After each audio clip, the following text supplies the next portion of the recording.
Fauzan ada perkara yang Fauzan nak share dengan saya? Tidak. Okey. Yang membuatkan Fauzan tak nak share dengan saya, Fauzan tidak ada masalah ataupun Fauzan ada sesuatu yang tidak mahu di-share atau lain-lain? Iya, nggak apa-apa. Okey. Alright, Fauzan, tak apa, okay. Fauzan tak cerita dengan saya pun tak ada masalah. Okey. Mungkin Fauzan belum bersedia untuk berkongsi dengan saya. It's okay ya. Fauzan, tadi siapa yang minta Fauzan datang ke sini? Dia dari kakak-kakak dari forum feedback ngajak ke sini. Okay.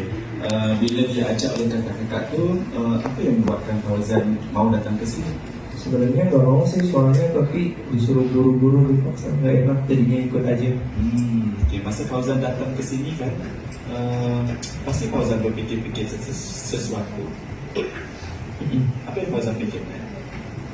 Takut. Okay. Yang apa yang Fauzan takutkan? Nggak apa-apa, takut aja. Okay. Yalah, masa Fauzan datang ke sini, dibawakan, mesti Fauzan berfikir tentang sesuatu, membayangkan tentang sesuatu yang akan berlaku di sini. Betul ke? Iya. Okey, apa yang Fauzan bayangkan? Nggak apa-apa, takut aja. Yang Fauzan takut apa? Takut saya? Tidak. Itu Fauzan takut kenapa? Takut nanti di katanya sama teman-teman kalau masih Okey. Sekarang Fauzan kan dengan saya. iya. Fauzan takut dengan saya? Iya, nggak kenal soalnya. Okey. Kalau tak kenal, kalau kita berkenalan mau? Boleh. Itu contoh. Maksudnya ketika saya masih guna CBT ya. Saya masih guna CBT. Ketika klien datang dirujuk, jangan ambil rujukannya sebab klien belum ada trust dengan kita. Jadi kita kena tahu dulu bahawa klien itu memang tak akan bersedia untuk share dengan kita kerana dia tak percaya dengan kita. Tapi kena cari bukti apa benda yang membuatkan dia tak percaya dengan kita. Okey. Jadi saya tahu tu dia takut apa? Sebenarnya dia takut tentang saya. Saya orang dewasa, betul kan?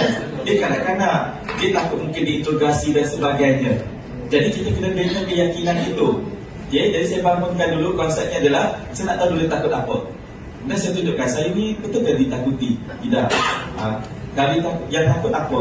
Tak kenal. Kalau kita berkenalan mau. Itu prosesnya. Okay. Nanti mungkin dalam sesi yang pertama tu kita tidak pun menggali ketakutan ni pun tak apa. Yang penting adalah kita membina keyakinannya bahawa saya berjumpa dengan abang tu baguslah. Saya main kakak ke abang? Abang juga kan? Jumpa abang tu baguslah. Dia tak marah-marah saya, dia tak interogasi saya, tak ada apa-apa. Saya tak jumpa dia lagi. Itu caranya.